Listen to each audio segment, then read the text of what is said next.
Hello friends, my name is Umesh Paliwal. I am the co-founder of Antizone. Friends, as you all know that NSE has given its quarter 1 FY24 result last week. So that result you must have seen. We have already made a video on that, and you can also go to website and see the results.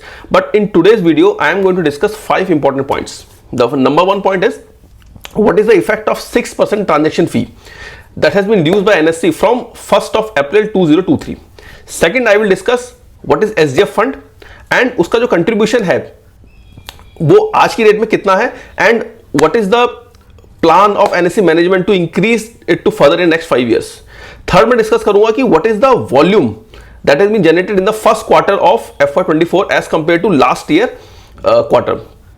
चौथा में discuss करूंगा कि जो gift city है उसमें NSC ने कैसे काम स्टार्ट किया है, कैसे एसजीएक्स से अब सारा का सारा जो काम है वो उठ के गिफ्ट निफ्टी में आ गया है, प्लस WTI क्रूड और नेचुरल गैस के 2 नए प्रोडक्ट एनएससी ने लॉन्च किए. That also I will discuss.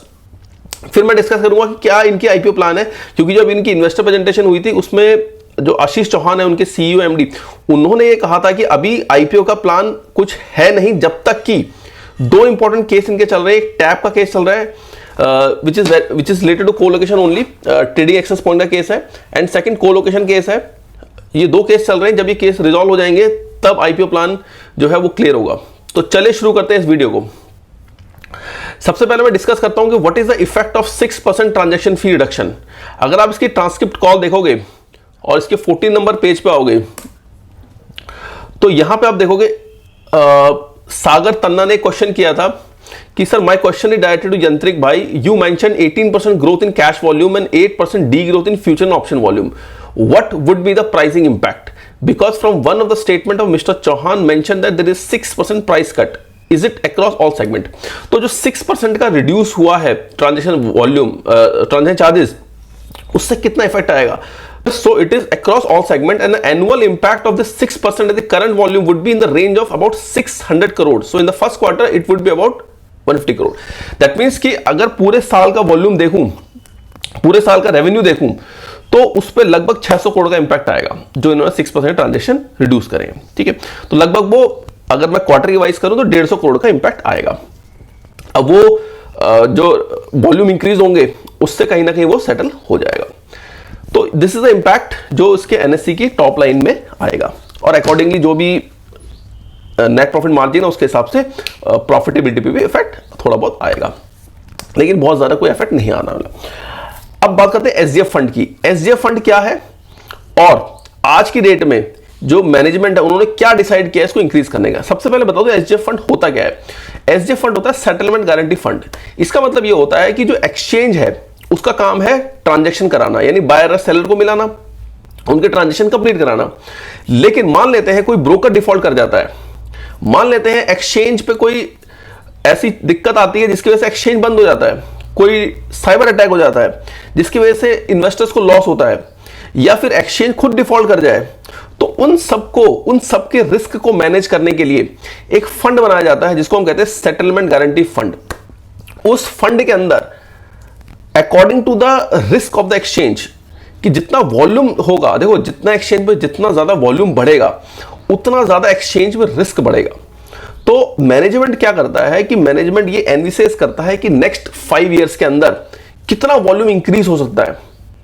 उस वॉल्यूम इंक्रीज के हिसाब से द मैनेजमेंट डिसाइड्स कि how much contribution will go to the SGX fund, ताकि फ्यूचर में अगर कोई ऐसी इवेंट आए तो उसमें हम इजीली उसको काउंटर कर सकें.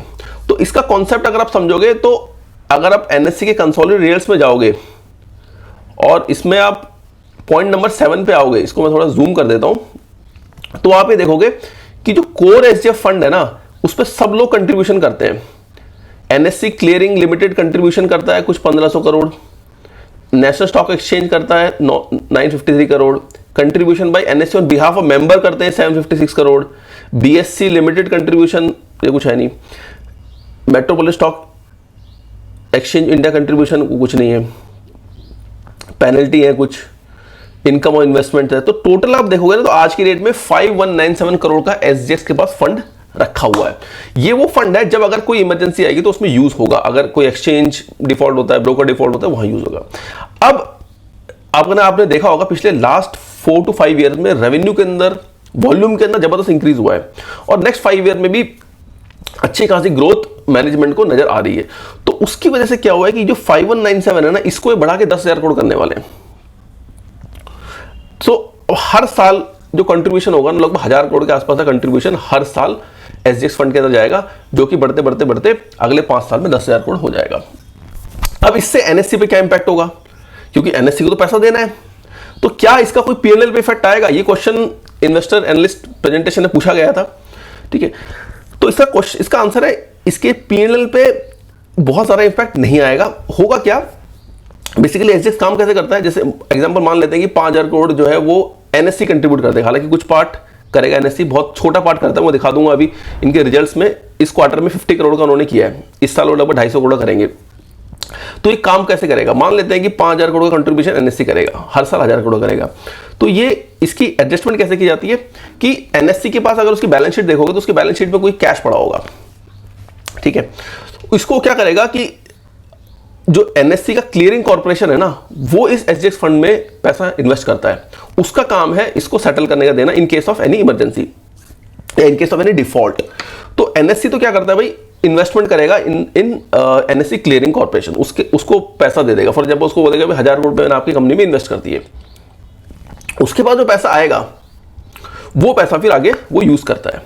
तो इसमें होता क्या है कि इसमें जो एडजस्टमेंट होगी वो ये होगी कि भाई आपका कैश कम हो जाएगा बुक से और आपकी इन्वेस्टमेंट बढ़ जाएगी, पीएनएल पे कोई फर्क नहीं पड़ेगा। लेकिन इसका एक नेगेटिव इंपैक्ट ये होता है कि ये पैसा अब ट्रेजरी में यूज नहीं होगा। ट्रेजरी मतलब जैसे अगर एनएससी के पास एक्स्ट्रा पैसा पड़ा तो क्या कर सकते हैं, वो बॉन्ड्स में इन्वेस्ट कर सकते हैं, जहां से यील्ड आएगी 6% 8% की यील्ड तो आ सकती है बॉन्ड्स में, गवर्नमेंट बॉन्ड्स पे आ सकती है। तो वो इनकम जो है ना वो अब खत्म हो जाएगी, तो उसका थोड़ा बहुत इफेक्ट उसके रेवेन्यू पे या प्रॉफिटेबिलिटी पे पड़ेगा।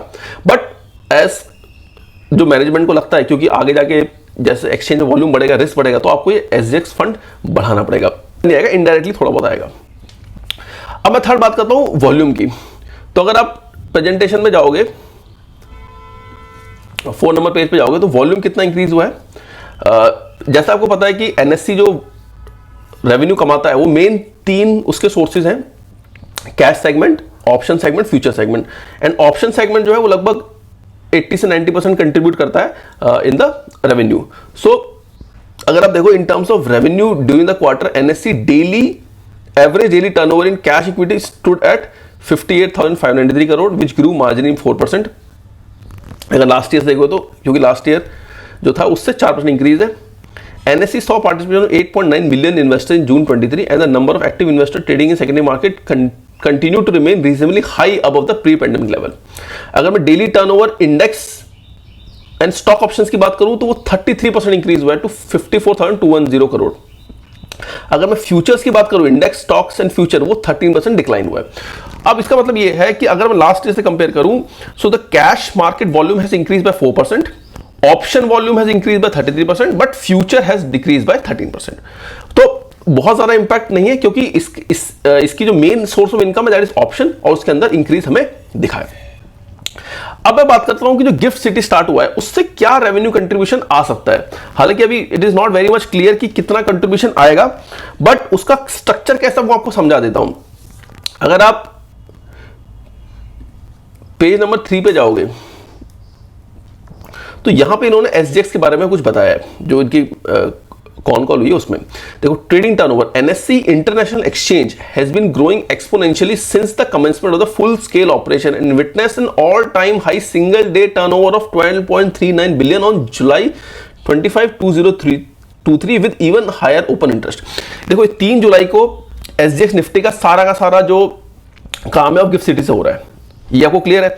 अब इसके अपॉर्चुनिटी क्या है बेसिकली, आज के डेट में अगर आप कंट्रीब्यूशन देखोगे, मतलब रेवेन्यू शेयरिंग बेसिस देखो तो 50-50% है, यानी जो भी वॉल्यूम होगा उस वॉल्यूम पे जो भी इनके ट्रांजैक्शन फीस होगी वो 50% एसजीएक्स निफ्टी ले जाएगा, 50% गिफ्ट निफ्टी रखेगा, जो कि एनएससी की एक सब्सिडरी है, एनएससी इंटरनेशनल एक्सचेंज। $9 बिलियन का जो है टर्नओवर हुआ 25 जुलाई को। अब जो नेक्स्ट क्वार्टर रिजल्ट्स आएंगे, क्योंकि स्टार्ट जुलाई में हुआ है, तो जुलाई अगस्त सितंबर इसके जो रिजल्ट्स आएंगे एनएससी इंटरनेशनल एक्सचेंज के, तब हमें एग्जैक्ट क्लियर हो जाएगा कि इसका इस साल एनएससी के टॉप लाइन पे क्या कंट्रीब्यूशन हो सकता है। जो मार्केट के अंदर एक्सपर्ट्स हैं उनका कहना यह है कि लगभग 4 से 5% का इसका टॉप लाइन के अंदर इस पर्टिकुलर जो एक्सचेंज है इससे कंट्रीब्यूशन आ सकता है। अगर जो आज की डेट में डोमेस्टिक मार्केट के अंदर फ्यूचर्स में जो वॉल्यूम ट्रेड हो रहा है, अगर सेम वॉल्यूम एनएससी के इंटरनेशनल एक्सचेंज पे आ जाए तो 4 से 5% की इसकी रेवेन्यू ग्रोथ हो सकती है टॉप लाइन की।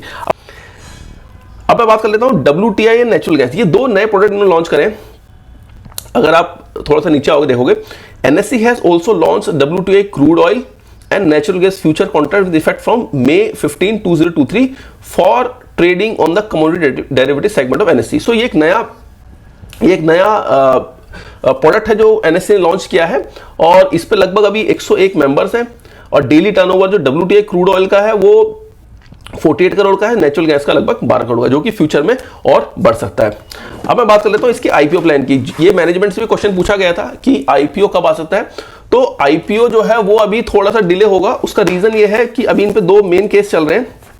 एक केस चल रहा है टैप का जो है ट्रेडिंग एक्सेस पॉइंट, ठीक है, वो मैं आपको दिखा देता हूं। अगर आप एनएससी के कंसोलिडेटेड रिजल्ट में आओगे और यहां पर 5th नंबर पॉइंट आप देखोगे तो during the year ended March 31, 2023 NSE received a show cause notice wide letter dated February 28, 2023 from SEBI से एक लेटर आया था on trading access point matter. ये एक कोलोकेशन से रिलेटेड एक केस था। इसमें एनएससी का कहना यह है कि एनएससी का जो रिप्लाई वो क्या कहता है, NSC has submitted it's ground of consent and also has stated that it is consenting without admission of liability और गिल्ट। मतलब उनका मानना यह है कि ये ऐसा हुआ था, ये एनएससी के मैनेजमेंट ने माना है, लेकिन उसमें उनकी गिल्टी नहीं थी, उसमें सॉफ्टवेयर का इशू था। And is willing to pay a fair sum in line with the settlement regulation, यानी जो भी सेटलमेंट रेगुलेशन होगा उसके हिसाब से ये लोग पे कर देंगे। So that is what NSE has written to SEBI that they have consented this but without admission of liability। तो जो भी सेटलमेंट होगा उसको करा के ये इसको खत्म करना चाहते हैं। अब मैं बात करूं अगर कोलोकेशन केस की, तो कोलोकेशन केस की जो नेक्स्ट हियरिंग है वो सितंबर 2023 में है और उसमें ये फाइनल हो जाएगा कि इस डायरेक्शन में केस जाएगा। अगर कोलोकेशन केस रिजॉल्व हो जाता है तो आईपीओ के चांसेस बहुत ज्यादा बढ़ जाएंगे, क्योंकि टैप केस में NSC is willing to give the settlement to the regulation. तो इसी के साथ इस वीडियो को अंत करता हूं। होप ये वीडियो को पसंद आएगा। इस वीडियो में 4-5 चीजें मैंने डिस्कस करी एनएससी के रिजल्ट्स की, और अगर आपको वीडियो पसंद आया तो इस वीडियो को शेयर कीजिए, लाइक कीजिए, और किसी को भी अगर एनएससी के अंदर इन्वेस्टमेंट करनी है तो एक अच्छी अपॉर्चुनिटी है आज की डेट में, वो यहां पर कर सकता है। बट आपको रिमेंबर ये रखना है कि जब भी किसी स्टॉक के अंदर इन्वेस्टमेंट करते हो तो रिस्की होता है, तो अपने फाइनेंशियल एडवाइजर से जरूर पूछें। Thank you.